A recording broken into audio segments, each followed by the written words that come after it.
Hey everybody, episode 2 of Offshore Chris. Welcome back. If you saw episode 1 and came back, I really appreciate it. Thank you very much.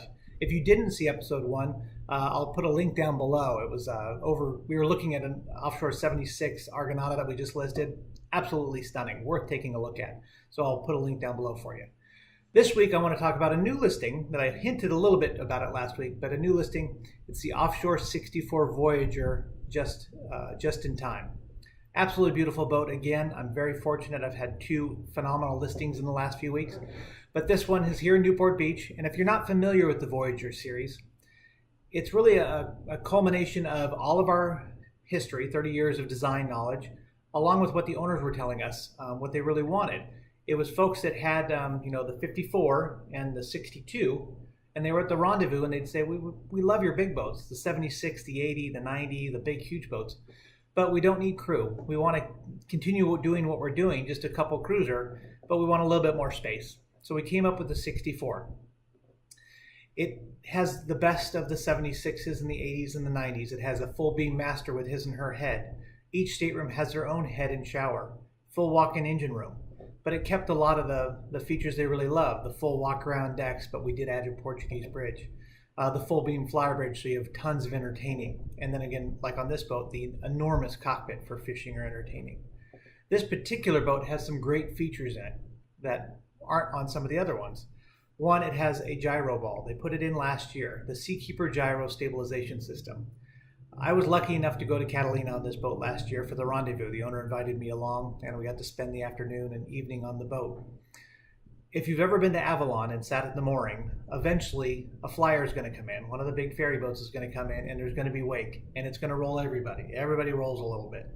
This boat didn't roll a bit. It was like sitting in wet cement. I sat there and watched the boats on either side of me rolling back and forth, and we just sat like a rock. It was so nice. And that's in addition to her roll fin stabilizers, the ABT 9-foot fin stabilizers she has. So really underway or at anchor, this boat is rock solid. She has phenomenal electronics.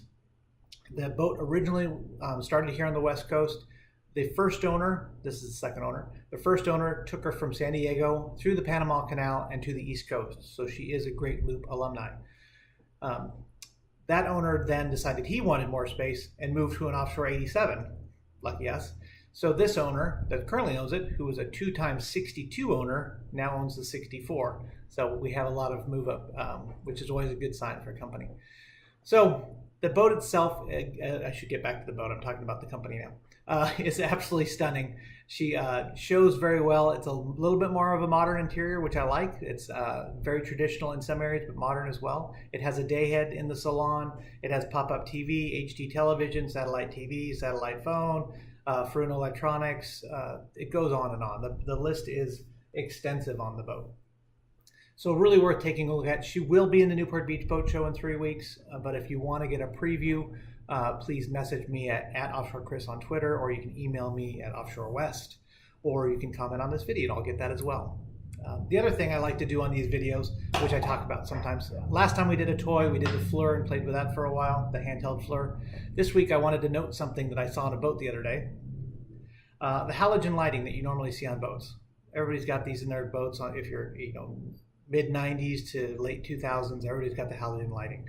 They worked really well, but the one thing, they got really hot, which we all know about, and they draw a lot of amperage. So on the new boats, all of our new boats, like this new 76 we're building right here for a client, is all LED. The 64 Voyager, just in time, luckily is all LED. In 2010, we switched over. But on a brokerage boat, this gentleman took all these out and put in the wafers. I did this on a boat a couple of years ago and really liked it. My amp draw was 1/10 what it was before.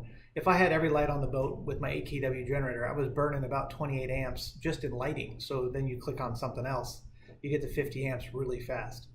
So it was really nice to go to all LED. I draw a 10th amperage. I could leave the generator off for a couple extra hours every day. I didn't have to run it at night as much to keep all the lights on. So something to look forward to. If you're going to be doing some retrofitting on your boat, they're $15.95 each. They're not a sponsor or anything. I don't have any sponsors. So I'm not doing this because I'm getting paid, but I really do like them. And they're really a neat little feature that I thought I should point out. I think you can buy them now like this too. The boat I was on, it looked like this. They had the glass, so you didn't see the little wafer spots. On my old boat, we had them and you could see the wafer spots, but you got over that pretty quick with the flexibility of the boat. So that's it for this week. I hope you enjoyed this one. It's I'm trying to keep these around 5 minutes so they're quick, but I will be back again next week because I got another listing today. And I'm looking forward to showing you that one because I know the boat very well. It's actually a 54 like this one right here. But the owner about 3 years ago just redid everything. So I can't wait to get the photos up for that one as well and tell you a little bit more about it. But that'll be next week, and I've got to find another toy. Remember, if you ever think of anything you want me to talk about or any boats you want me to talk about, please message me below. It always helps to have ideas and things to go after. Again, boat shows in 3 weeks, so we'll hopefully have a lot to talk about then. I will be back next week with the 54 information. I'll have that up and running. And again, you should be able to find links somewhere on here. Again, I'm still working this whole thing out, but I'll have links on here for all the other boats we've talked about, the ideas we've talked about. And as we move forward, we can refine this a bit. Thank you very much, and I'll talk to you soon. Bye.